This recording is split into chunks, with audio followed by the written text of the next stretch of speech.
so I run and play in the mess we made. Our country lies in the land, people, the truth, the vision, the founding, grounding principles that all men are made as equals. It's not cable TV or your latte frappuccinos. It's the view of the back roads when you're staring out your windows. It's the mountains, the earth, the water, the birds, the trees. It's us as citizens stand up for what we believe. Bought wire and chains, cause ain't free speech represented inside of reach. The free flow of information is a must if we want to keep our nation. Never lived up to what we could be. Forgive me, death, if I can't be free. Run and play. Global Broadcast News. That was Voice, a song called Run and Play. No, yeah, Run and Play, I think it is. At least it sounds like that's what the name of it is. That's Voice. You can find him at Voicer1 on Reverb Nation and various other places. So, I didn't cough up the $9 for the Screencast-O-Matic this week either. So those of you watching not live, which is pretty much anybody that's watching, sorry about the big URL. I promise it'll go away next week. Okay, so let's get kicking off here. We got a wonderful piece. This is Gideon Levy. Gave a speech in Toronto. He is an Israeli journalist who is apparently sympathetic to the plight of the Palestinians. And we're going to go ahead and give this a shot here. There we go. There we went. It's going to work. Here we go. There we go. People wouldn't show up neither to discuss the Israeli occupation, nor to listen to Gideon Levy.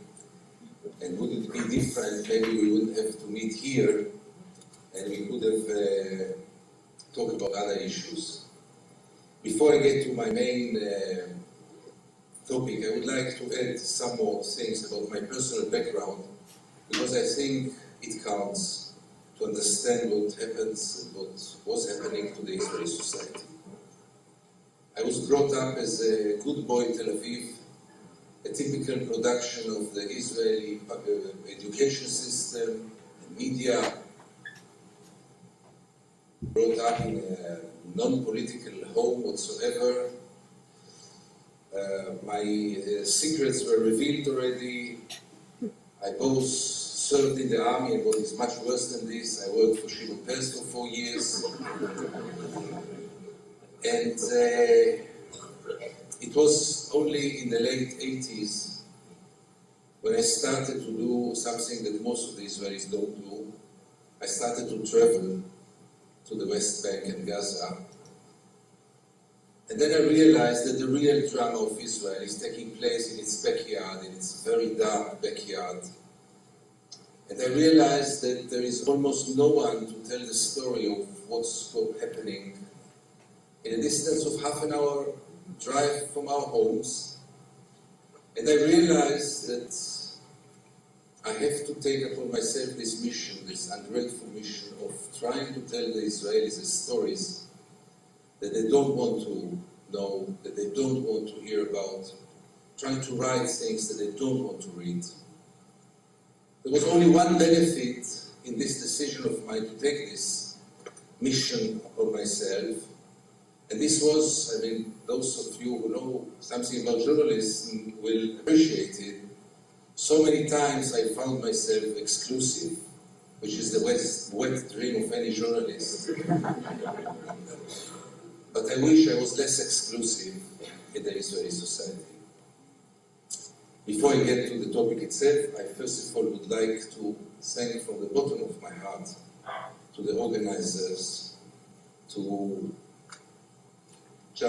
Grenadier for Justice and Peace in the Middle East, which also surprised me again and again by their devotion, by their really enthusiasm, which which again you can hardly see in the Israeli society.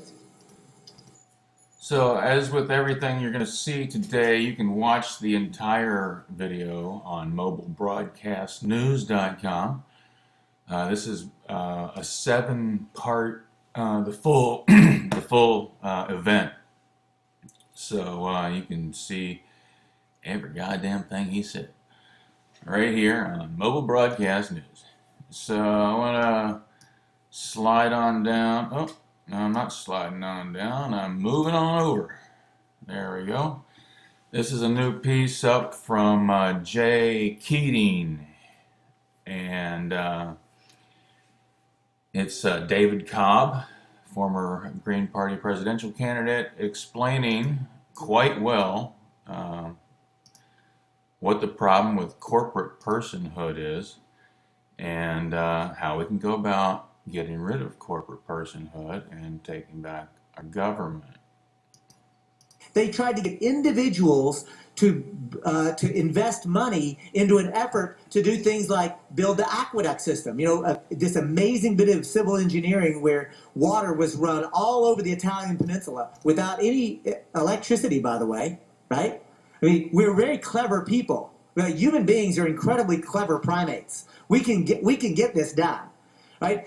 The roads, that famous road system, all roads lead to Rome. Those roads were built by Roman corporations. Likewise, the Colosseum, the first universities that ever existed, were actually funded by corporations. Private donations coming in to do these, create these institutions. The first hospitals were actually corporations. Anybody see anything similar about hospitals, roads, water systems, universities? Say it louder, man. They're the public good. Here is the idea of the corporation in its essence. You take private money, and you don't do it by taxing and forcing people to do it, but the genius of the corporation is to get private individuals to invest into a public entity. So the idea is that the corporation in its original conception was always used to take private money and do a public good. Now, the modern transnational corporation, though, doesn't look like that, does it? No, the modern transnational corporation took that idea and perverted it. And I want to really be very clear about this. The modern transnational corporation that we know today was created during the 13th, 14th, and 15th century of Europe. You know, for those of you who went to public school the way I did, we know that is the age of discovery, right? I have to put discovery in quotation marks, though, because we know now that the 13th through 15th century was not the age of discovery, was it? No, it was not. It was the age of rape and pillage and plunder and murder. That's what that era was. And by the way, there were people living in Africa, Asia, and later North and South America. They were not lost. They didn't need to be discovered. They weren't discovered. In fact, they were subject to brutal murder and torture and theft. And frankly, the corporation was created in order to facilitate that murder and theft and rape. You can watch this entire lecture. I don't know if I guess it's a lecture or a presentation, something of that sort. It's about a 41-minute event. David does a really good job explaining the history of the corporations, as you can see, and what we can do to get them back under our control. You can also check more information about this movement at movetoamend.org. So, moving right along, we have a new publisher this week. Joe Anybody stepping up from Portland. I guess last weekend or last week there were a series of protests regarding the FBI raids on activist homes and the grand juries that are, I guess, beginning. I don't know exactly the time frame, but I think coming up this week, those grand juries are be happening. But there were protests all over the country about invasion of our privacy and rights to dissent. We don't like a politician. We can say, I don't like that politician. We don't have to look around and see who's listening to us. We don't have to worry about some organization that we don't even know of coming to our homes and take our files. And that's what they're doing. They're taking the computer files. Your files are in jeopardy. I may be a protester, and I may be a peacemaker, but you're a journalist. They want to know who you talk to next. And just like what happened in Germany, if you sit on your ass and you do nothing, they will come for you eventually. It's a scam.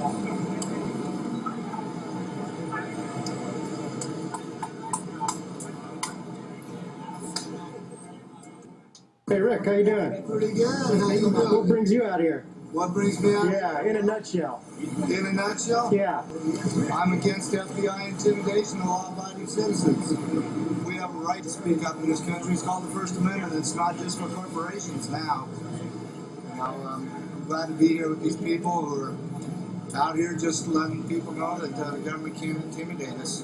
You know, the right-wingers think we need to use guns. We don't need to use guns. We just need to get together, right and left both. You know, where are they today? Mm-hmm. Are they okay with the FBI? I'm not. And neither are a lot of other people. There were, like I said before, there were protests over this issue all over the country last week.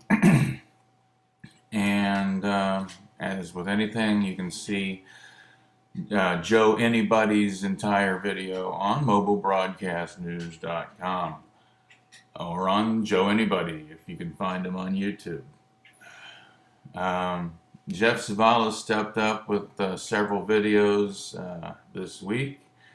We're going to give you a little smattering of Joan Baez at Camp Casey. This is a throwback to the good old days.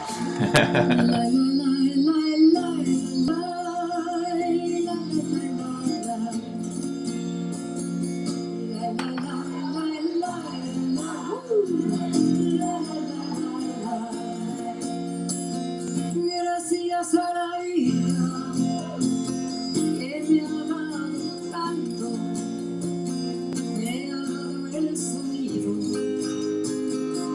del abecedario, oye las palabras que pienso y declaro, madre, amigo, hermano, y luz alumbrando la ruta del alma, y aquí estoy amando.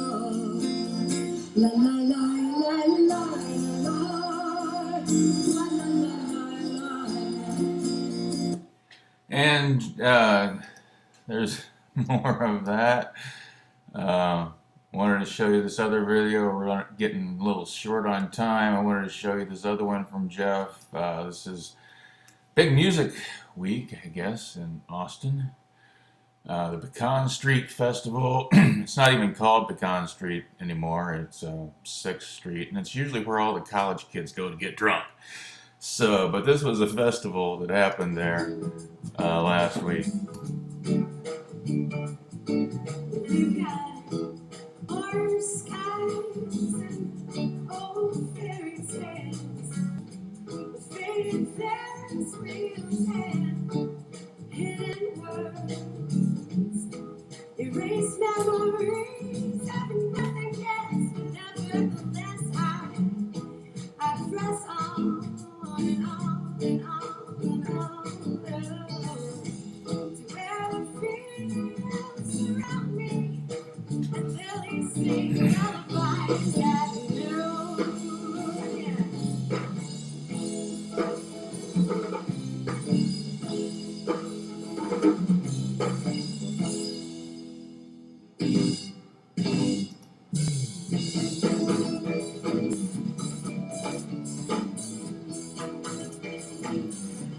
And that's our show for this week. Mobile Broadcast News Weekly Rehab. I'm your host this week, Flux Rostrum. And I think you should go and make a difference.